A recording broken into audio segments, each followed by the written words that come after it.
On Thanksgiving Day, I showed up at my daughter's house without warning and found my grandson trembling outside in 15-degree weather, dressed only in a t-shirt and shorts. Inside, the entire family was gathered around the holiday table, enjoying a turkey dinner and laughing in the warmth. Furious at their betrayal, I forced the door open and spoke 6 words that drained the color from their faces. But that was merely the start of a reckoning that would alter their lives for good. Before we go on, please subscribe to the channel and comment below with the current time where you are. My phone vibrated on the dashboard. A text from my neighbor saw police at the Hendersons again.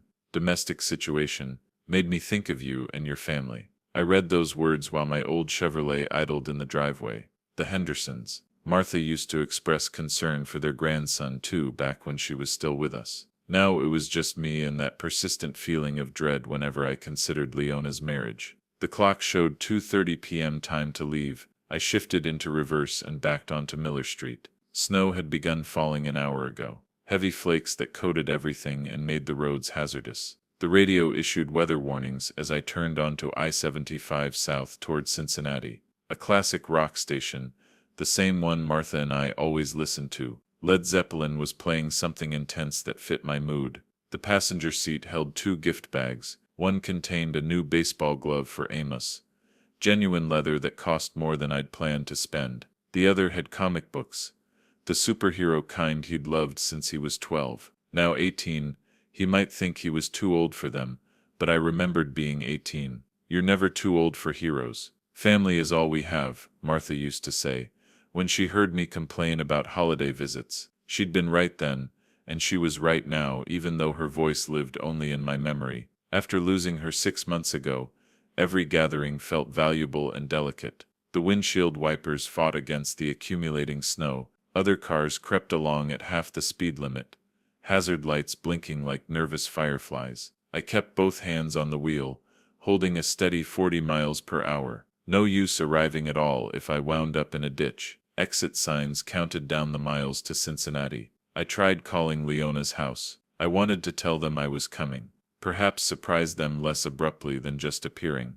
The phone rang 6 times before going to voicemail. Unusual. Normally someone was home on Thanksgiving afternoon. A gas station emerged through the snow, its bright fluorescent lights cutting through the gray afternoon like a beacon. I pulled in, filled the tank, and went inside for coffee and a bag of those peppermints Amos likes. The clerk, a young man with tired eyes, shook his head at the weather. Roads are getting worse by the hour, he said, scanning my items. Driving far, just to Cincinnati. Family dinner, be careful. Saw 3 accidents already today. Back in the truck, I checked the time again. 3:05 p.m. The drive usually took 45 minutes, but today it would be closer to an hour. I thought about Amos, probably helping his mother in the kitchen, maybe watching football with Wilbur. The boy had grown so much since summer, when we went fishing at Lake Erie. He caught his first bass that day, grinning like he'd won the lottery. That's when I'd noticed the bruise on his arm. When I asked about it, he'd gotten quiet, said he fell off his bike, but the mark looked wrong. Too defined, too much like fingers. I should have pressed further, should have asked more questions. Martha would have known what to do. The snow continued falling as I took exit 15 toward Leona's neighborhood. Suburban streets lined with 2-story houses, each decorated with pumpkins and autumn wreaths. Christmas lights were already glowing on some, twinkling through the white curtain of snow. I turned into Maple Grove subdivision, driving slowly past houses where families were likely gathered around dining tables, sharing stories and passing dishes. Warm light spilled from windows, creating golden rectangles on snow-covered lawns. This was supposed to be a good day, a healing day. Martha would have wanted that. Leona's street appeared ahead, and I could see her house at the end of the block. The blue 2-story with white shutters, Wilbur's pickup in the driveway beside her sedan. Smoke rose from the chimney, and holiday decorations covered the front porch. Everything looked normal, even peaceful. I slowed the truck as I approached, already picturing the surprise on their faces when I knocked. Maybe Amos would run to hug me like he used to. Maybe this Thanksgiving would be the beginning of healing our family, the way Martha always believed it could be. I pulled into the driveway behind Wilbur's truck, the engine ticking as it cooled. Through the falling snow, I could see holiday lights twinkling around the front door and hear faint music from inside. Something warm and inviting, like a Norman Rockwell painting come to life. Then I saw him. Amos sat on the front steps, hunched over with his arms wrapped around his knees. No coat, no hat. Just a thin long-sleeved shirt and jeans already dusted with snow. His shoulders shook, not just from cold, but from something deeper. "Jesus Christ," I muttered, throwing open the truck door. The wind hit me like a slap, carrying ice crystals that stung my face. In the few seconds it took to reach him, I could see his lips had turned blue, and his hands were pressed tight against his body, trying to conserve warmth. "Amos," I called out, breaking into a run across the slippery driveway. "What are you doing out here?" He looked up, and the relief in his eyes nearly broke my heart. His face was pale, almost gray, with red patches on his cheeks, where the cold had bitten deepest. "Grandpa." His voice was barely a whisper, teeth chattering so hard he could barely form words. I can't." I was already pulling off my heavy winter coat, wrapping it around his shoulders before he could finish. The boy was ice cold, his whole body trembling like a leaf in a hurricane. "What do you mean you can't?" "Can't what?" I helped him stand, steadying him when his legs nearly buckled. "How long have you been out here?" "I'm not allowed." He pulled my coat tighter, and I could feel him shaking through the thick fabric. "I'm not allowed to go in the house." The words hit me like a physical blow. Behind us, through the brightly lit windows, I could hear laughter and the sound of a television. The warm glow of family celebration while my grandson sat freezing on the front steps like some form of punishment. "What do you mean, not allowed?" My voice came out sharper than intended, but anger was building in my chest. "This is your home." Amos flinched at my tone, and I immediately softened it. The last thing he needed was another adult yelling. "Please don't make it worse," he whispered, glancing nervously at the front door. "Please, Grandpa, if Wilbur hears you." I looked at the house, really looked. The decorations, the warm lights, the sounds of celebration. Then I looked at my grandson, blue-lipped and shivering in clothes that wouldn't keep him warm in 50-degree weather, let alone this near-freezing cold. "How long, Amos?" I kept my voice gentle but firm. "How long have you been out here?" He wouldn't meet my eyes. Since this morning." "This morning?" I checked my watch. 3:15. "Son, it's below freezing. You could get frostbite." "You could." I stopped myself before I scared him further. I tried the front door handle. Locked. Of course, it was locked. They'd locked him out of his own home on Thanksgiving, and left him to freeze while they enjoyed their dinner. "We need to get you warm," I said, guiding him toward my truck. "Come on, let's get you in the cab where there's heat." But even as I moved to protect him, my mind was working, cataloging details. The way he'd flinched when I raised my voice, the bruises I'd noticed during our fishing trip, the careful way he moved, like someone who'd learned to make himself small. This wasn't the first time. This was a pattern. "Amos," I said, as I helped him into the passenger seat and turned the heat to maximum, "I need you to tell me exactly what happened today." I cranked the heat to full blast, and wrapped another blanket from my emergency kit around his shoulders. His hands were so numb he couldn't grip anything, so I held them between mine, trying to rub warmth back into his fingers. "Talk to me, son," I said, keeping my voice steady despite the rage building in my chest. "What happened this morning?"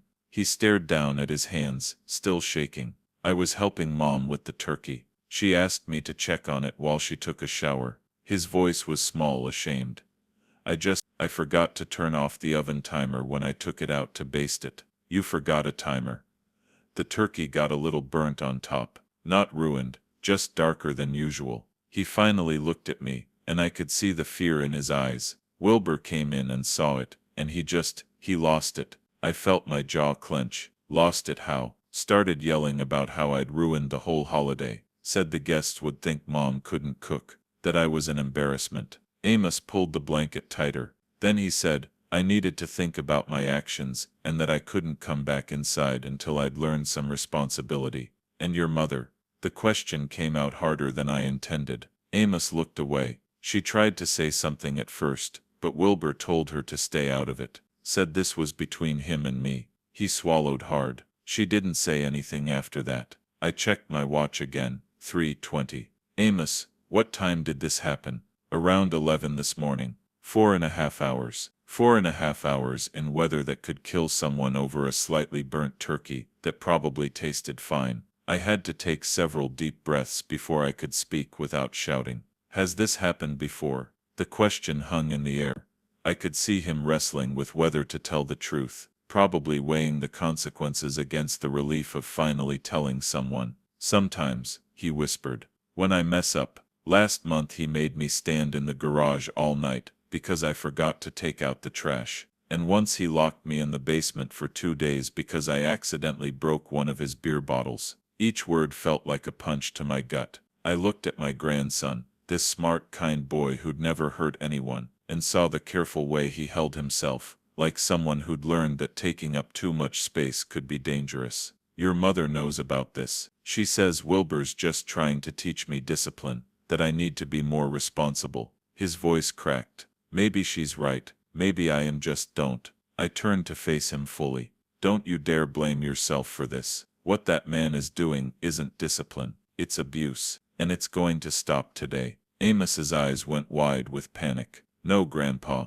please. If you make a scene, he'll just take it out on me later. He always does. I could see the house through the windshield, still glowing warm and inviting, still full of laughter and holiday music. Inside, my daughter was serving dinner to guests, while her husband's stepson sat freezing in a truck, too afraid to ask for basic decency. Listen to me, I said, taking his hands again. You are 18 years old. You don't have to live like this anymore, and I'm not going to let you. Break. Breath. But where would I go? I don't have any money. I can't afford college without, you'll come home with me tonight. The decision solidified as I spoke. We'll figure out the rest later. I could see the hope and terror warring in his expression. Hope, because maybe finally someone was going to stand up for him. Terror, because he'd learned not to trust that things could actually improve. He won't let me leave, Amos said quietly. He'll call the police, say I stole something, or that you're kidnapping me. I looked at the house again, at the warm lights and holiday decorations, and felt something cold and hard settle in my chest. Martha had always been the diplomatic one, the one who smoothed over conflicts with patience. But Martha wasn't here anymore, and diplomacy hadn't protected my grandson from 4 hours in near-freezing weather. Let me worry about Wilbur, I said, opening the truck door. Right now we're going to get your things. I stepped out into the snow, my boots crunching on the accumulating white. Behind me I heard Amos scramble to follow, my coat still wrapped around his shoulders. The front door was still locked, but I had no intention of knocking. I held Amos closer, but my hands weren't just shaking from the cold anymore. They were shaking with the kind of rage that builds slowly, then hits like a freight train when you finally see the whole picture.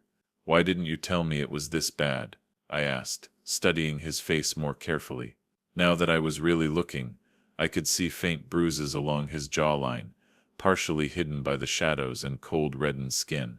I tried to hint, he whispered, pulling my coat tighter. But you always talk to Mom, and she, the memory hit me like a slap. Last month when Amos had called while I was fixing dinner, his voice small and uncertain. Grandpa, Wilbur says I can't eat dinner with them anymore. Says I have to earn my way back to the table. I'd laughed it off, thought it was teenage drama. Called Leona the next day, and she'd brushed it aside. Dad, you're overreacting. It's just normal family discipline. Amos exaggerates everything. You know how teenagers are. Another memory surfaced. A summer phone call. Amos sounding exhausted. Mom and Wilbur yelled at me again about leaving dishes in the sink. He made me wash every dish in the house twice. When I'd asked Leona about it later, she'd sighed. He's just being dramatic. Wilbur's trying to teach him responsibility. How long has he been treating you like this? I asked, though part of me already knew the answer would destroy me. Since Mom married him 3 years ago. Amos's voice was barely audible. It started small, making me redo chores if they weren't perfect. Then it got worse. I remembered the fishing trip this past summer, how Amos had seemed reluctant to go home, kept asking if we could stay another day. When I'd pressed him, he'd just shrugged and said he liked being on the lake. But now I could see it differently. The way he'd grown quiet when I mentioned driving him back. The shadow that crossed his face when he talked about school starting. The basement incident, I said, the pieces clicking together. You mentioned sleeping in the garage. How many times? More than I want to count. He was looking at his hands now, and I could see the shame he carried. Last winter he locked me out for forgetting to shovel the driveway. I slept in your truck when you visited for Christmas Eve. My truck. He'd slept in my truck on Christmas Eve, while I was inside enjoying eggnog and thinking what a wonderful family holiday we were having. The guilt hit me like a physical blow. I looked toward the house where warm light spilled from every window, and I could hear the faint sound of laughter. A perfect suburban holiday scene, while my grandson nearly froze to death on the front steps. Your mother knows about all of this. Amos nodded miserably. She says Wilbur's just trying to make me a better person, that I need to stop being so sensitive and learn to follow rules. The rage was building now, hot and focused. I could feel it in my chest, in the way my vision seemed to sharpen. Martha used to warn me about my temper. Betrayed Ferg told me to count to 10 before acting, but Martha wasn't here, and counting wouldn't help my grandson. I stood up, keeping Amos wrapped in my coat. Come on, we're going inside. Grandpa. No, please, if you make a scene, he'll just what? I turned to face him fully. Make you sleep outside in freezing weather. Beat you, starve you. I could hear my voice getting harder. Son, it can't get much worse than what's already happening. Amos looked toward the front door with fear in his eyes. You don't understand how he gets when someone challenges him. But I was already walking toward the house, my grandson following reluctantly behind me. The front door looked solid and expensive, Wilbur's pride showing in every detail of his perfect suburban fortress. I didn't bother knocking. My boot hit the door just beside the lock with all the force I could muster. 68 years old, but decades of factory work had left me with more strength than most men half my age. The wood splintered with a crack that echoed through the neighborhood, and the door slammed open so hard it bounced off the wall. The warm air rushed out to meet us, carrying the smell of roasted turkey and the sound of shocked silence. I stepped into the entryway, Amos close behind me, and took in the scene that stopped me cold. The dining room table was set like something from a magazine. White tablecloth, candles flickering, crystal glasses catching the light. Wilbur sat at the head of the table, in a pressed button-down shirt, carving knife in hand. Leona was beside him in a green dress I'd never seen before, her hair perfectly styled. A younger girl, maybe 10 years old, sat across from them with a fork full of mashed potatoes halfway to her mouth. They were all frozen mid-motion, like someone had hit pause on their perfect holiday moment. The contrast hit me like a physical blow. Here they sat, warm and comfortable, enjoying their feast, while Amos had been shivering outside for over 4 hours. The turkey looked golden and beautiful, probably the replacement for the one Amos had supposedly ruined. Everything was pristine, peaceful, exactly what a family Thanksgiving should look like. Everything, except the fact that they'd left a child outside to freeze. Have you completely lost your minds? My voice boomed through the room, and the little girl dropped her fork with a clatter. Leona's face went white as paper, and the serving spoon in her hand hit the table, sending gravy spattering across the white cloth.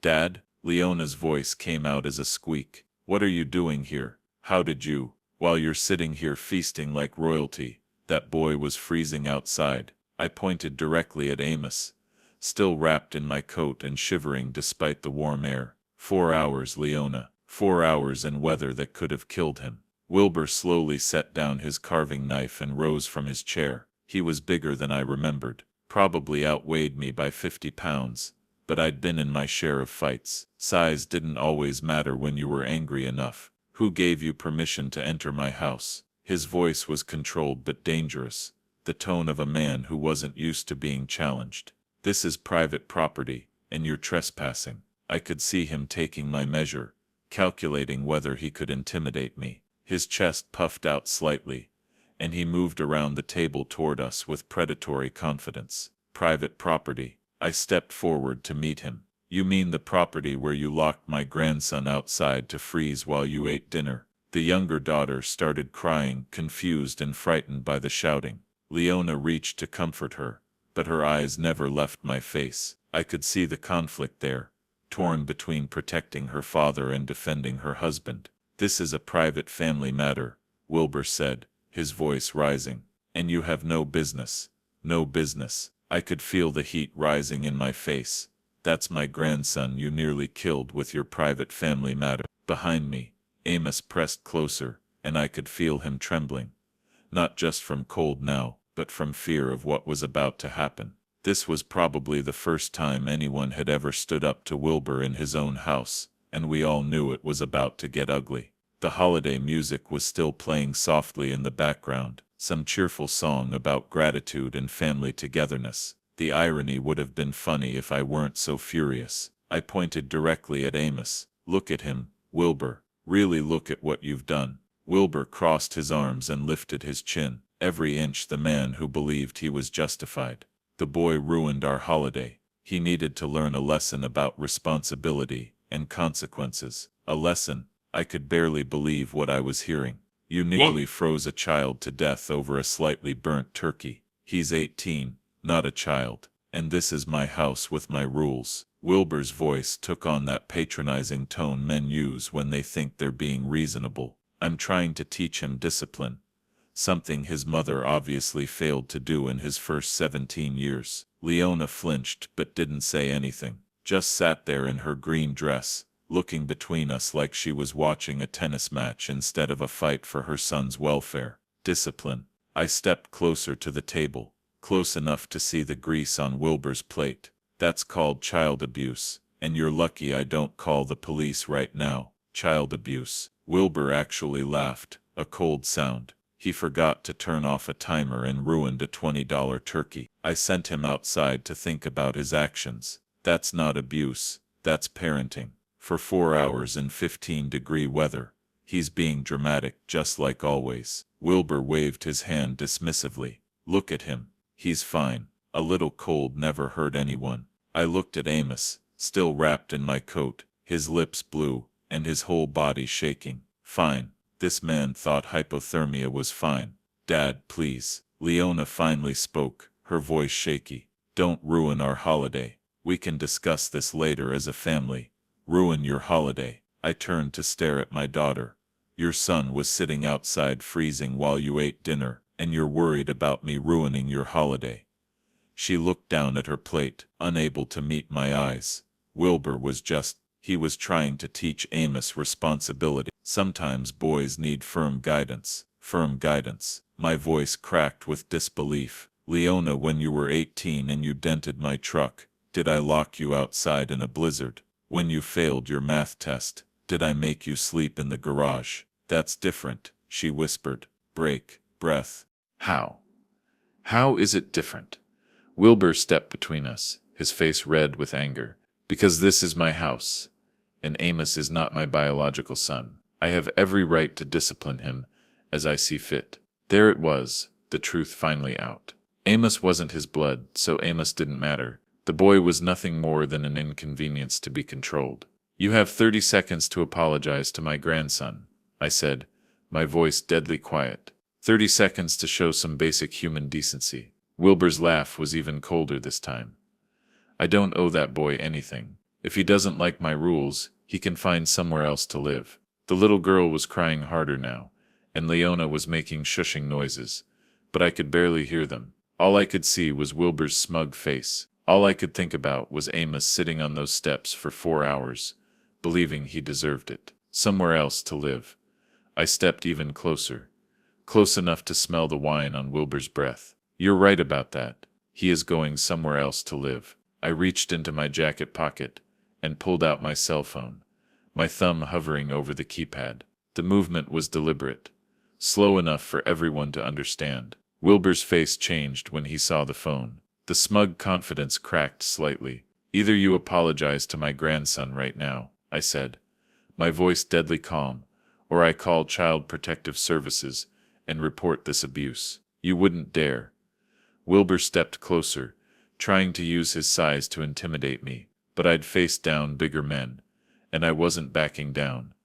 "Try me." I started dialing the first number. I've got plenty to tell them about leaving an 18-year-old outside in freezing weather for 4 hours. Behind me, Amos gripped my arm. I could feel him trembling, but not from cold anymore. This was fear of a different kind. Dad, please. Leona finally moved, stepping between us. Don't destroy our family over this. I'm not destroying anything. I kept my eyes locked on Wilbur. He did that when he decided to abuse my grandson. Abuse? Wilbur's laugh was harsh. I was teaching him responsibility, something his weak mother never bothered to do. Leona flinched like he'd slapped her, but she didn't defend herself. Get out of my house, old man, Wilbur continued, his voice rising. You have no authority here. Amos is my responsibility now. Your responsibility. I looked around the perfect dining room, the crystal, the fine china, then back at my grandson's bruised face. Is this how you handle responsibility? Locking children outside to freeze? The younger daughter was crying harder. Leona moved to comfort her, but kept glancing between us. He's not a child. He's 18, Wilbur said, straightening his shoulders. And in my house, adults who can't follow simple instructions face adult consequences. Adult consequences for forgetting to turn off a timer. Adult consequences for being careless and destructive, for ruining our holiday and embarrassing this family in front of our guests. Wilbur gestured toward the empty chairs, where other family members had obviously been sitting. Everyone had to leave because of the scene he caused. I looked at those empty chairs. They'd had guests. People had been here eating and socializing, while Amos sat outside freezing, and none of them had questioned it. Grandpa, let's just go, Amos whispered behind me. Please, I don't want to cause any more problems. The defeat in his voice broke something inside me. This boy had been beaten down so thoroughly, he thought he was the problem. You're not causing problems, son, I said loudly. You never were. I turned back to Wilbur, my decision crystallizing. You have 30 seconds to apologize to my grandson for what you did today. I'm not apologizing for anything, Wilbur said, chin raised. And I'm certainly not taking orders from some bitter old man who can't accept his precious grandson needed discipline. Then we're done here. I closed the phone and put it away. Amos, go get your things. You're coming home with me. The silence was deafening. Even the little girl stopped crying. You can't just take him, Leona said, her voice barely a whisper. Watch me. I placed my hand firmly on Amos's shoulder, guiding him away from the table. Go pack whatever you need. We're leaving. Dad, you can't do this. Leona followed us, her voice rising with panic. You can't just walk into our house and take my son. I can and I am. I kept walking, staying between Amos and the rest of the family. Unless you'd prefer I call the authorities and let them sort it out. Amos led the way up the narrow staircase. I could hear Wilbur behind us, his heavy footsteps on the hardwood. This is kidnapping, Wilbur called out. This is kidnapping, Wilbur called out. I'll have you arrested. Good luck explaining to the police why my grandson was sitting outside in 15-degree weather for 4 hours. I reached the top of the stairs and followed Amos to a small room at the back. It was barely big enough for a twin bed and a small dresser, no heat vent, the single window facing north. It looked more like storage than a bedroom. This is where you sleep? I asked, taking in the sparse furnishings. Amos nodded, pulling clothes from the dresser. Wilbur says the basement room is for guests, and the other upstairs room is for my sister. I noticed he didn't call her our sister. Even in his own home, he was an outsider. Take everything that matters, I said, standing guard. We're not coming back. Amos, think about what you're doing. Leona appeared in the doorway, her face streaked with tears. This is your home, your family. Some family, Amos muttered, folding a sweatshirt. Real families don't lock each other outside to freeze. Wilbur was just trying to teach you responsibility by giving me hypothermia. Amos looked up, and I could see 3 years of hurt. Mom, he made me sleep in the garage last week because I left a glass in the sink. A glass. That's not normal. Leona's face crumpled. He has high standards. He wants you to be better. He wants me gone, Amos said quietly. zipping his bag. And you know it. We made our way back downstairs. Wilbur waiting at the bottom. You leave my house, boy. And you don't come back, ever. Fine by me, Amos said. And I heard real strength in his voice for the first time. The front door was still hanging open, cold air pouring in. I could see my truck, engine running. Amos, Leona called as we reached the door. Please don't do this. If you loved me, Mom. He stopped, turned back.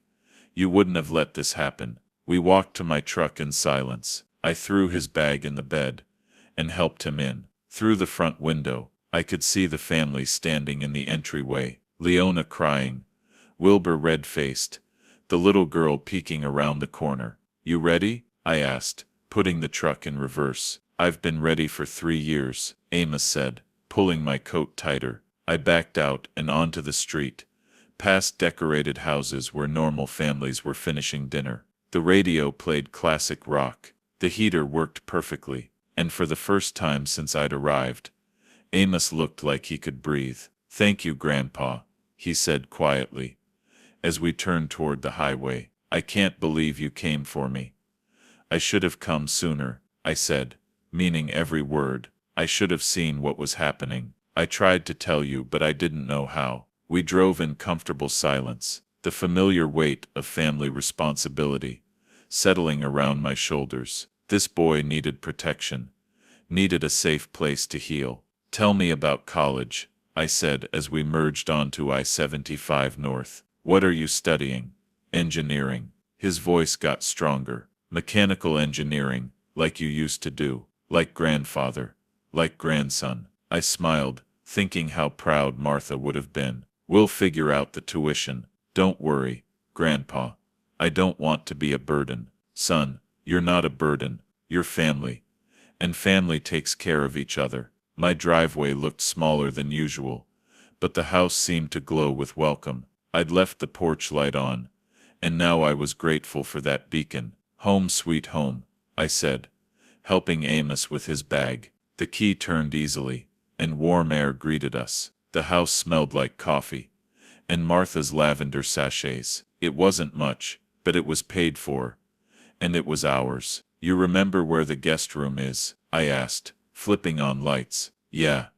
Down the hall next to your room. Amos looked around with relief. It's so warm in here. Thermostat set to 72 year-round. Your grandmother always said life was too short to be cold in your own house. I showed him to the room. There are extra blankets if you need them. The room was simple but comfortable. A double bed with one of Martha's quilts, a dresser, a reading chair. Photos of family gatherings lined the walls. This had always been his room when he visited. I'll get some dinner started, I said. Nothing fancy, chicken and vegetables. Can I help? He asked, desperate to be useful. Sure, but you don't have to. This is your home now, not a job. We worked together, and gradually the day's tension left Amos's shoulders. Tell me more about what's been happening, I said as I seasoned the chicken. Start from the beginning. Break, breath.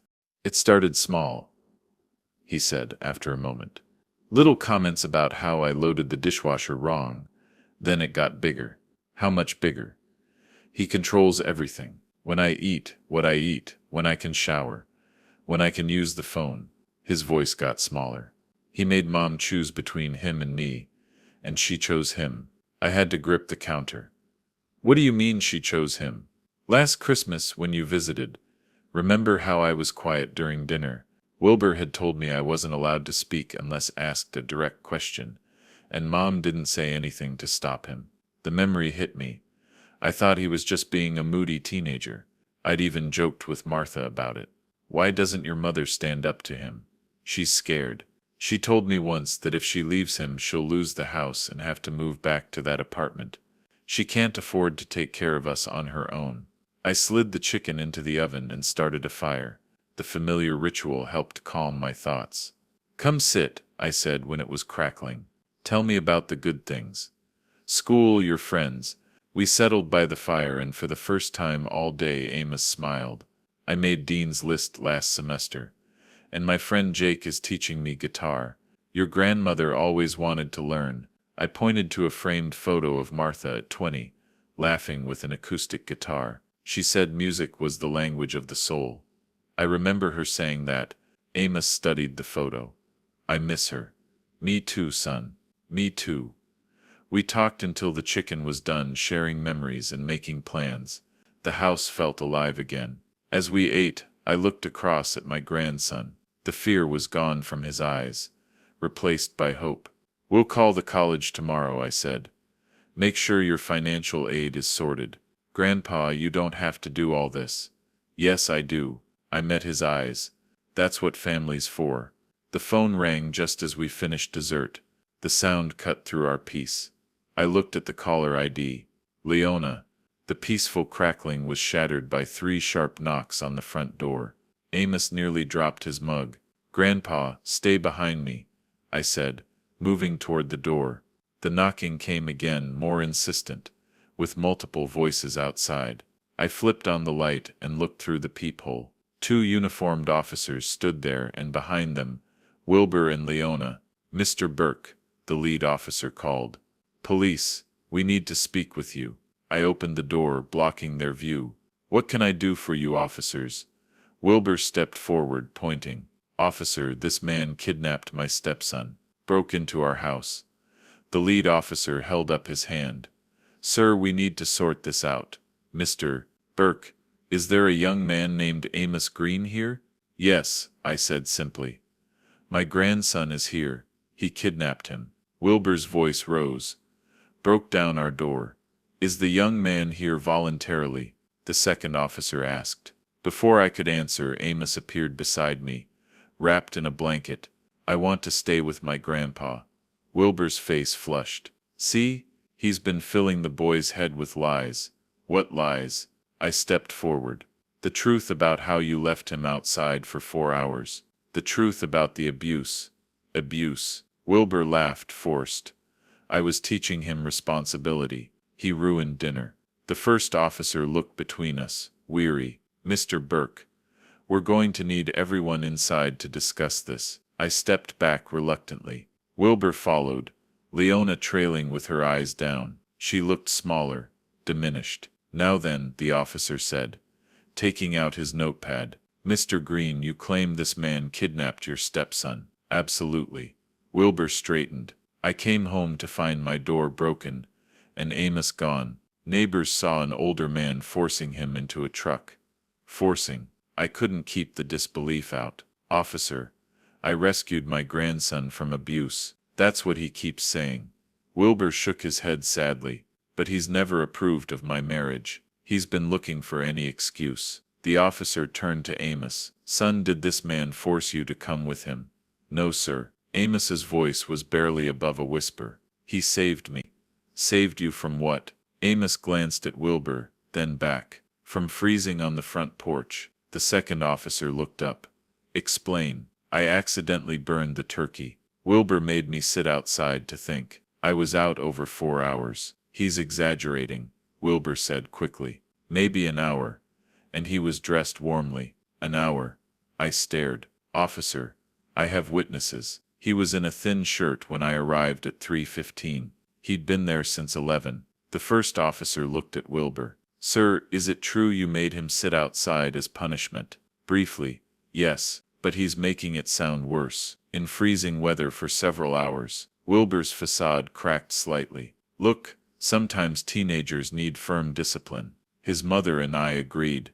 Mom didn't agree to anything, Amos said, stronger. She just didn't stop you. All eyes turned to Leona, silent by the doorway. Ma'am, the officer prompted. What's your version? Leona looked like she was at the edge of a cliff. Her hands shook. Mrs. Green, the first officer said gently. We need to know what happened. Wilbur moved closer, looming, a warning in his eyes. Tell them, honey. Tell them how your father has been poisoning Amos. The officer noticed. Sir, step back. Let your wife speak. Leona's voice was a whisper. She cleared her throat. Amos did burn the turkey, and Wilbur was upset. He said Amos needed to learn responsibility by sitting outside. Her eyes darted to Wilbur, then away. He said it would teach him to be more careful. How long was he outside, ma'am? Another glance. Since around 11, until my father arrived, around 3:15. The officer did the math. Over 4 hours. She's making it sound worse, Wilbur interjected. He could have come in if he'd apologized. No, he couldn't, Leona said suddenly. Everyone stared. You locked the door. You told me not to let him in no matter what. The silence was deafening. Wilbur's face went white, then red. Leona, he said, dangerously quiet. What are you doing? I'm telling the truth. She looked at Amos, tears forming. For once in 3 years I'm telling the truth. The officer leaned forward. Mrs. Green, has this happened before? Yes. The word rushed out. He's made Amos sleep in the garage, the basement, locked him out overnight. Her voice grew stronger. He controls when Amos can eat, shower, speak. Leona, shut up. Wilbur's mask slipped. You have no idea what you're doing. What have we built except fear and misery? She turned on him with fury. Look at my son. Look what you've done. I watched Amos's face transform as his mother finally stood up for him. The first officer moved toward Wilbur. Sir, turn around. Hands behind your back. This is ridiculous. Wilbur backed up. You're arresting me based on a bitter old man and his delusional daughter, based on evidence and testimonies of child endangerment, the officer said calmly, pulling cuffs. You have the right to remain silent. As they led him out, he turned to Leona with venom. You'll regret this. You'll lose everything. The house, the money. You'll be nothing. I'd rather be nothing than watch you hurt my son, she said. And for the first time in years, she sounded like the strong woman who'd raised Amos alone. The door closed, leaving the three of us. Leona collapsed into a chair, crying deep, wrenching sobs. Breath. Mom, it's okay, Amos said, kneeling beside her. It's over. I'm so sorry, she whispered. I should have protected you. You were strong tonight, I said. When it mattered, you chose your son. That took courage. The fire crackled. For the first time in months, my house felt like a home again. Amos looked up. What happens now, Grandpa? Now we heal, I said simply. We take our time, and we heal. 4 months later, morning sun streamed through the kitchen window, as Leona flipped pancakes and Amos reviewed his acceptance letter from Ohio State's engineering program. Full scholarship, he said, still not believing it. They're paying me to go. That's what happens when you're brilliant, Leona said, sliding pancakes onto his plate. She looked different, stronger, more confident. Her part-time job and the divorce settlement had given her independence. Your grandmother would be proud, I said, settling with coffee. The kitchen felt alive. Leona had moved in permanently. The guest room was hers, and we'd converted the basement into a proper room for Amos. Dad, are you sure you don't mind us staying? Leona asked. I know you value your independence. Independence is overrated. Family matters. I smiled. Besides, who'll make sure Amos doesn't burn the kitchen? That was one time. Amos laughed. The fire was very small. The phone rang. Leona answered. Burke residence. Oh, hi, Jake. Yes, he's here. Guitar practice at 4? I'll tell him. She hung up. Jake wants to know if you're still practicing for the talent show. The talent show? I raised an eyebrow. Amos grinned. It's nothing big. Jake and I are doing acoustic rock. You'd recognize the songs. I'll be in the front row, I promised. After breakfast, Leona arranged new family photos on the mantel, one from Amos's graduation we'd missed, one from fishing, one from our first real Christmas in years. Any word from Wilbur? I asked. His lawyer called. Anger management is going well, but he lost his job. He's moving to Cleveland to live with his sister. She shrugged. Good. The farther the better. I feel sorry for him sometimes, she admitted. But then I remember what he did, and it passes. That afternoon, we worked in the garden preparing Martha's vegetable patch. Spring was coming early, and there was hope in planting seeds. Dad, Leona said, pulling weeds. I need to thank you. If you hadn't come that day, you don't need to thank me, I said. I did what any grandfather would. No, you didn't. You risked everything. You could have been charged. But I wasn't. Truth wins out, she smiled. Martha used to say that. She was smart, smarter than me. That evening, we settled into routine. Dinner, then a game show or movie. Predictable, peaceful, safe. Amos practiced guitar. Leona did a crossword. I read the paper. Normal activities that had seemed impossible. Grandpa, Amos said during a break, I've been thinking of changing my major. From engineering to what? Social work. Maybe counseling. He looked at me seriously. I want to help other kids going through what I did. Pride surged through me. This young man wanted to use his pain to help others. That's a fine goal. Your grandmother said the best way to heal is to help others avoid pain. Did she really say that? She did. Among 1,000 other things I should have listened to more. As Leona dozed, Amos and I stepped outside. The night was clear and cold, nothing like that Thanksgiving. Ready for fishing season? I asked. Can't wait. Catch anything bigger than last year? With your luck? A whale. We stood in comfortable silence, 2 generations who'd found their way back. Grandpa, Amos said as we headed in. Yeah? Thank you for coming to get me. Thank you for being worth saving. The house was warm and bright. 3 people who'd learned that family is about showing up, telling the truth, and protecting each other, no matter the cost. Martha would have been proud. If you enjoyed this story, please like this video, subscribe to the channel, and share your thoughts in the comments. To listen to the next story, click on the box on the left. Thank you for watching. Break breath.